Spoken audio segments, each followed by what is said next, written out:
Hey, what's up mga ka-ihi? Andito na naman ang inyong Queen Ihi na alipin ng salapi na nagsasabing kung plastic yung mga kaibigan mo, nako, malamang sa malamang, mas plastic ka. Magsama-sama kayo. Hoy!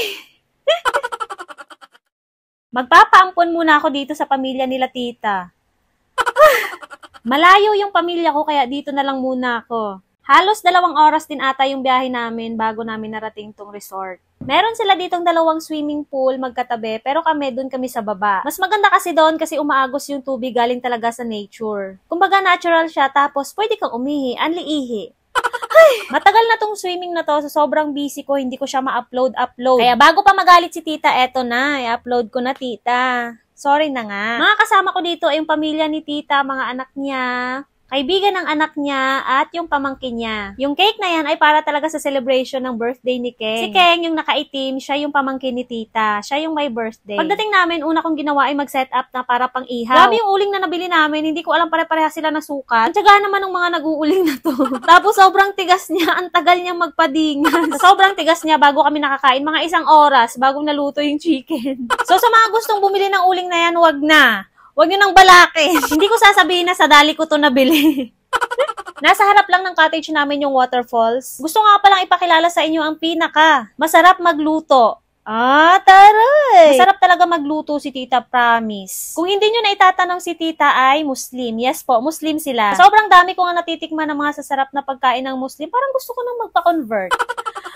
So, ganito yung itsura ng pinakailog, tapos may maliit na waterfalls dyan. First time ko lang pumunta dito kasi inaya nga lang ako ni tita. Ewan ko ba, gustong-gusto niya ako. Hoy! Si ate, asawa siya ni kuya, sila yung may-ari ng van na sinakyan namin na narentahan ni tita, at si tita na rin yung nagbayad ng entrance fee. Uy, grabe naman, napakabait!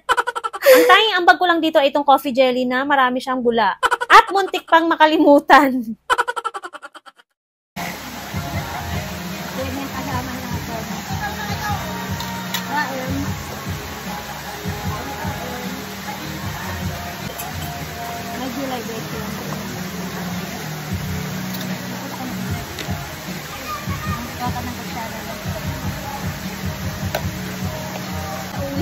Lalaroy tayo, tapos natin lalangan. May merienda na naman. Nagin na ka mo. Una tayo.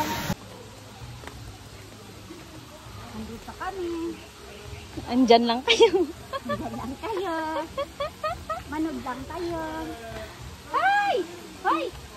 Bakit wala kang bra? Bakit ka naka-vlog? Naka-vlog ka, naka-live ka.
Meron naman sila ditong shower area, pero mas gusto namin magbanlaw dito kasi nga, wala lang, gusto namin kasi mas natural siya, tapos mas masarap, mas malamig, mas malinis.